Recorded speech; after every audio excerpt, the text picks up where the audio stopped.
Happy birthday Sonu. তো ভিডিওটা start করছি ঠিক রাত্রি 12টা থেকে।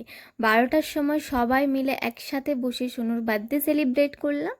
দিয়ে গল্প করতে করতে ঘুমোতে প্রায় আমাদের 2:30-3টে বেজে গেছিলো। তাই সকালে ঘুম থেকে উঠতে অনেকটাই লেট হয়ে গেছিলো। সকালে কিছু কাজ ছিল, সেগুলো কমপ্লিট করে স্নান করে ফ্রেশ হয়ে রেডি হয়ে গেছিলাম। আর এদিকে দেখো সোনুও রেডি হয়ে গেছিলো। চলো তাহলে নিচে যাওয়া যাক, মামনি কী কী রান্না করেছে আর আজকের মেনুতে কী কী আছে সেগুলোই তোমাদের সাথে শেয়ার করি। এখানে মামনি চিকেন আর মাটনটা কষানোর জন্য মশলা কষাচ্ছিল। চিকেন আর মাটন হলে অলমোস্ট প্রায় সমস্ত কিছুটাই কমপ্লিট হয়ে যাবে।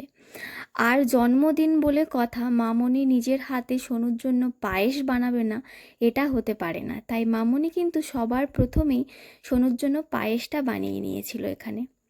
বাকি সমস্ত রান্না প্রায় অলমোস্ট কমপ্লিট। তারপর আমি ওপরে চলে আসি। ওপরে এসে দেখলাম যে সবাই প্রায় একে একে আসতে শুরু করেছে, প্রায় সবাই চলে এসেছে, একজন বাকি ছিল যেটা তোমরা ভিডিওতে দেখতেই পাবে।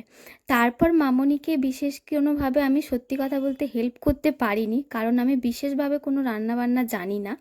তাই টুকটাক যতটা পেরেছি হেল্প করার চেষ্টা করেছি।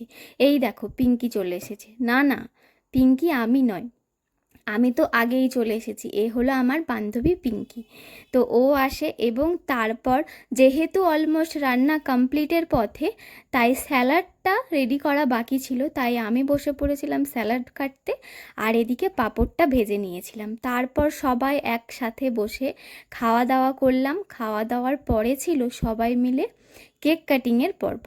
তো কেকটা কাটিং করা বাকি ছিল, তো খাওয়া দাওয়ার পরেই কেক কাটিংটা রাখা হয়েছিল, তাই সবাই মিলে একসাথে এখানে কেক কাটিং করলাম। কেক কাটিং করার পর যেহেতু আমাকে বাড়ি ফিরতে হবে, তো ঝটপট করে দেরি না করে রেডি হয়ে গেছিলাম। আর আমি আর পিঙ্কি একসাথেই বেরোবো বলে একসাথেই রেডি হয়ে গেছিলাম। সবাইকে টাটা বলে নিচে চলে আসি। নিচে এসে মামনিকে বলে বেরিয়ে পড়ি বাড়ি ফেরার উদ্দেশ্যে।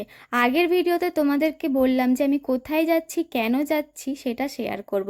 আশা করছি ভিডিওটা দেখে তোমরা বুঝতেই পেরেছো। দেখা হবে নেক্সট কোনো ভিডিওতে। টাটা।